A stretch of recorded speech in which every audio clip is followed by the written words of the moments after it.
Hello and welcome back to my channel. Recently I finished Gardens of the Moon, which is book one of the Malazan Book of the Fallen, and I just have so many thoughts about it, and I was wondering about how to structure this video, whether or not I should do just a regular review or a different kind of video. And one thought that kept coming to my mind was how many expectations I had about Malazan before I started the series. Usually when I start a series or a book, I try to go in with as clean a slate as possible. I might look at recommendations from other booktubers, but what I'm really looking for is an endorsement of a book and not really what the book is about, if that makes any sense. But for whatever reason, I somehow managed to learn a lot about Malazan before I ever even opened the first book of the series, and I had a ton of expectations about it going in. Today, what I'm going to be doing is going through a couple of my expectations of what the series would be like and comparing them to the reality and what my actual experience with the book was actually like. Yeah, thank you so much for watching. I appreciate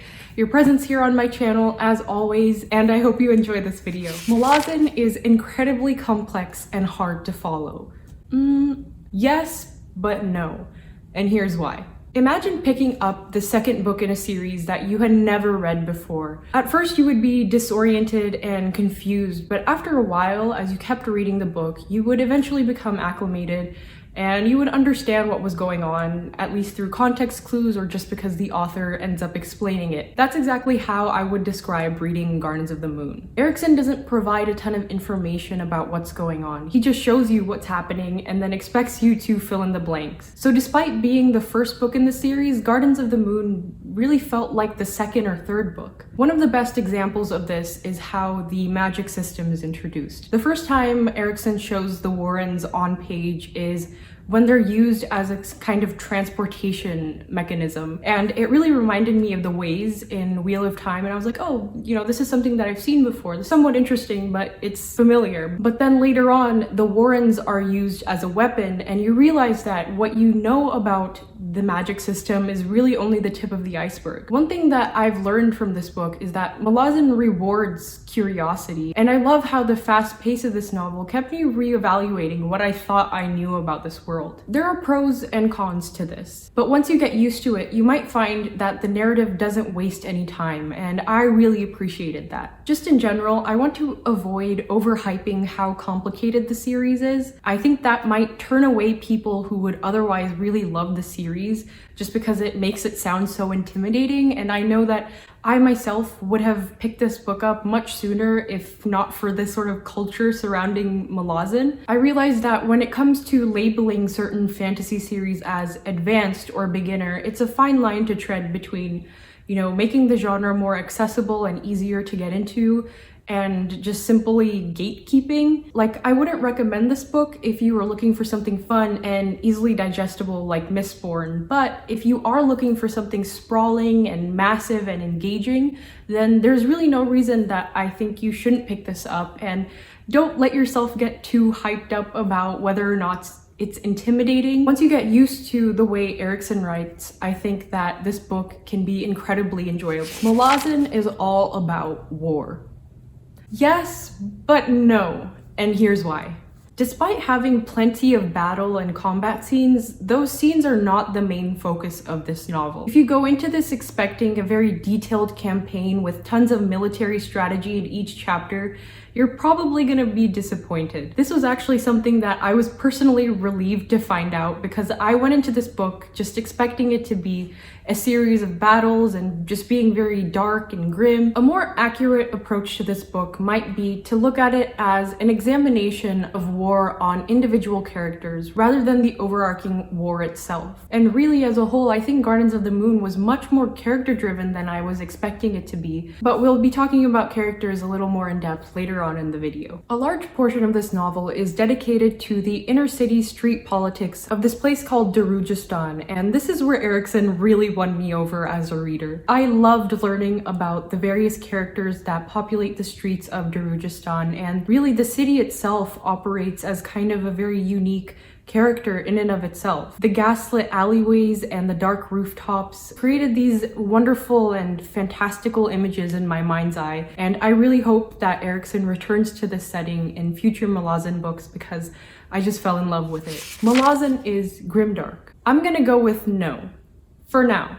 Gardens of the Moon does something I don't think you see super often in the fantasy genre, and that's starting off the tone as more dark and then gradually getting more and more optimistic. Typical fantasy stories tend to do the opposite with, the idyllic farm setting, and then slowly, the horrors of war corrupt your main characters and make them all sad. That's not the case in this book, and I found it really interesting to see that arc reverse. The book was also so much more comedic than I initially thought it would be, and Erikson has this really dry sense of humor that works wonderfully in text. A couple months ago, I read To Sleep in a Sea of Stars by Christopher Paolini. I have to say that one of the biggest drawbacks to that novel was the cringy sense of humor that just took me out while I was reading it. I appreciated the levity in Gardens of the Moon much more for its restraint. Overall, in terms of tone, I get an almost Shakespearean vibe from this book, more so than grimdark, especially the way characters talk and the use of dramatic irony in this book so that, the audience always has more information than the characters in any given scene. I think did a fantastic job of propelling the plot forward. Malazan has beautiful prose. Absolutely. When I was in my senior year of high school, I took AP Literature and Composition, and one of the things that we had to learn in that class was how to analyze poetry. And I remember every single time I would read a new poem, I feel like I would forget English and I would have no comprehension of what the poem was trying to say, and it was like gibberish to me. It took me like 2 or 3 times at least going through the poem really slowly to actually understand what the author was trying to say.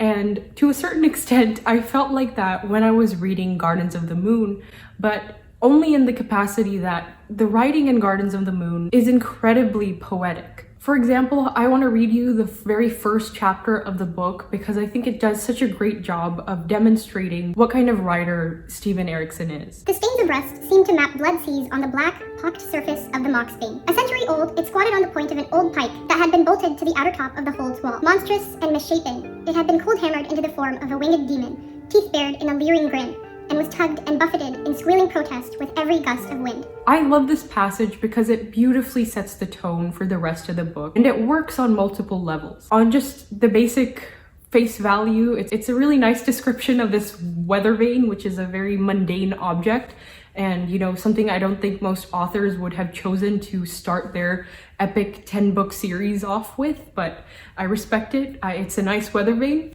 Digging into it, the words that Erikson uses like blood seas and monstrous and misshapen and leering grin, all of these serve to characterize not only the weather vane, but also Malaz as a whole. The empire itself is as old and as treacherous as the weather vane, and the way this weather vane demon is moving with no control over its actions kind of mirrors how these characters are about to be yanked around by destiny. Another thing with regards to writing that I wanted to comment on was the structure of this book. Each chapter would be surmised of smaller scenes with different characters, but with the same plot device, and they'd all be talking about the same thing. For example, if a bakery had just exploded in the city, each scene would kind of show you a different perspective of that same explosion. So maybe a character who was inside the bakery when it happened, someone who was right outside but had something to do with why the bakery was exploding in the first place. And it made for this very interesting bird's eye view experience of reading. It kind of reminded me of the structure of the prologues in Wheel of Time, but like stretched out for the whole novel, and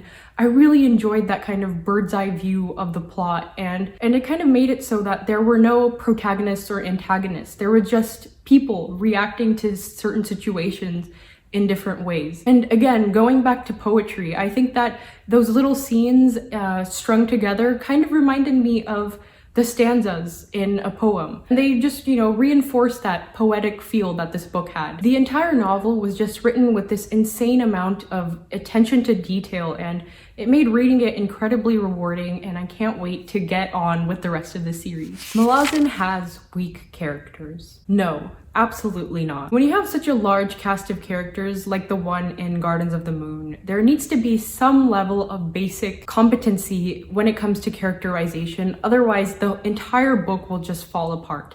characters will feel too similar or too simple, and the plot will feel contrived as a result. That is not the case with Gardens of the Moon. The people who populate the pages of this novel feel real, and their motivations are compelling. Some of the standouts for me, and definitely my favorites, were Croup, I hope I'm saying that right, Tattersail. I freaking loved Tattersail. Adjunct Lorne, she was awesome. I really enjoyed Sari's character, and Captain Paran, I was not, super sold on him, but he was cool. I loved Anomander Rake. He's such a cool, mysterious, and powerful character, and I just want to know more about him. I really hope he makes another appearance in future books soon. One thing I do want to note is that while in general I really enjoyed the portrayal of women in this book, I did find myself disappointed with how a lot of their character arcs ended up. And another thing that I didn't particularly enjoy in Gardens of the Moon was basically all of the romantic subplots. A lot of them kind of veer into some weird territory that felt dated, even though the rest of this novel is actually quite refreshing and still feels forward-thinking, despite the fact that it came out in 1999. Aside from those two things, I had a really damn good time getting to know these characters. If you hadn't already read Gardens of the Moon, I hope that this video was able to give you a better idea of what to expect.